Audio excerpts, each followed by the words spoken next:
এখানে আমি দুটো কাঁচকলা নিয়েছি, এটা খোসা ফেলে পরিষ্কার করে এভাবে কেটে নিয়েছি।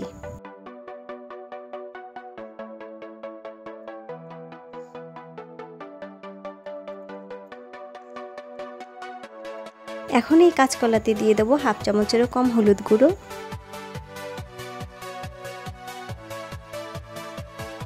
লঙ্কা গুঁড়োটাও নিয়েছি আমি হাফ চামচের কম।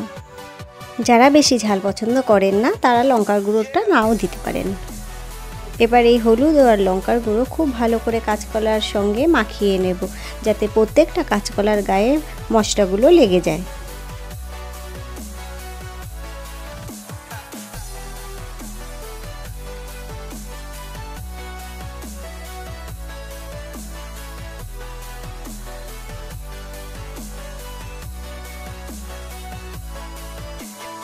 প্রত্যেকটা কাঁচকলার গায়ে আমি এইভাবে হলুদ আর লঙ্কার গুঁড়ো মাখিয়ে নিচ্ছি, তাহলে খেতে খুব ভালো লাগবে। অন্যদিকে আমি একটা মিক্সিং জার নিয়ে নিয়েছি, এখানে দিয়ে দিলাম মিডিয়াম সাইজের একটা টমেটো কুচি, দেব অল্প একটু আদা আর দেব 4টে কাঁচা লঙ্কা। এগুলোকে পেস্ট করে নেব। এবার গ্যাসে একটা কড়াই বসিয়েছি, কড়াইটা গরম হয়ে গেছে, কড়াইতে দিয়ে দেব 2 থেকে 3 চামচ সর্ষের তেল। এখন তেলটাকে খুন্তি দিয়ে এইভাবে একটু নাড়িয়ে দেব। তেলটা গরম হয়ে গেছে, এখন কলাগুলো আমি আস্তে আস্তে তেলের মধ্যে দিয়ে দেব। দিয়ে কলাগুলোকে খুব ভালো করে ভেজে নেব। যারা কাঁচকলা খেতে চায় না তারাও এই রেসিপিটা করে দিলে একদম চেটে পুটে খেয়ে নেবে। এবার কলাগুলোকে খুব ভালো করে আমি ভেজে নেব।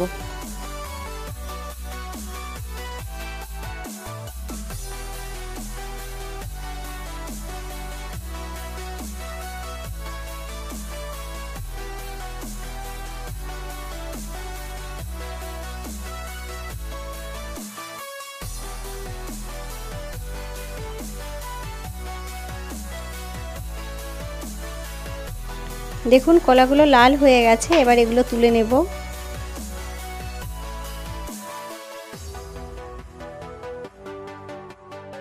কড়াইতে তেল আছে, এর মধ্যে আরও 1 চামচ মতো তেল দিয়ে দেব।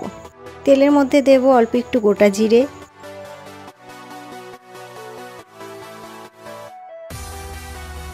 আর দেব একটুখানি হিং। হিং আর জিরেটাকে 4-5 সেকেন্ড ভেজে নেওয়ার পর এর মধ্যে যে পেস্টটা করে রেখেছিলাম ওটা দিয়ে দিচ্ছি। মশলাটা দেওয়ার পর অল্প একটু জলও দিয়ে দেব। এখন মশলাটাকে খুব ভালো করে কষিয়ে নিতে হবে।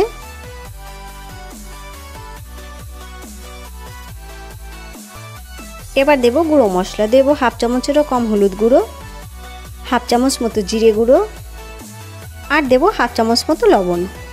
লবণটা স্বাদ অনুযায়ী দেবেন। এখন মশলাটাকে খুব ভালো করে কষিয়ে নিতে হবে।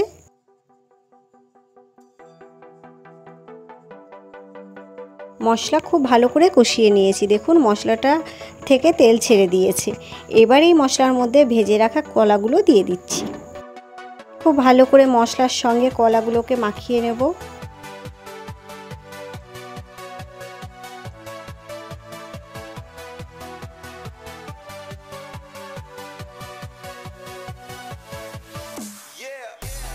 এভাবে 3 থেকে 4 মিনিট আরও মশলাটাকে কষিয়ে নেব কলার সঙ্গে। হয়ে গেছে কষানো, এখন আমি দিয়ে দেব হাফ কাপ মতো জল। জল বেশি দিলাম না, কারণ কাঁচকলা ভাজার সময়ই তো সেদ্ধ হয়ে গেছে, ওই জন্য আর বেশি জল দিলাম না।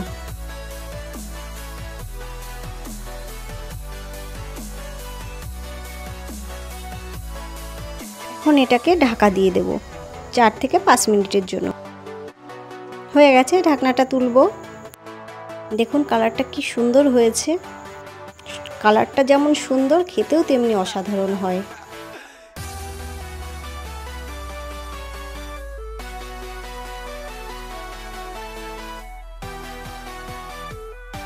এবার দেব হাফ চামচেরও কম চিনি। এটা যেহেতু নিরামিষ একটি রান্না, তাই জন্য একটু মিষ্টি মিষ্টি ভালো লাগে। চিনিটাকে খুব ভালো করে মিশিয়ে নেব। হয়ে গেছে। এবার দেব 2 চামচ মতো ধনেপাতা কুচি। ধনেপাতা কুচিটাকে খুব ভালো করে মিশিয়ে নেব, নিয়ে এটাকে নামিয়ে নেব।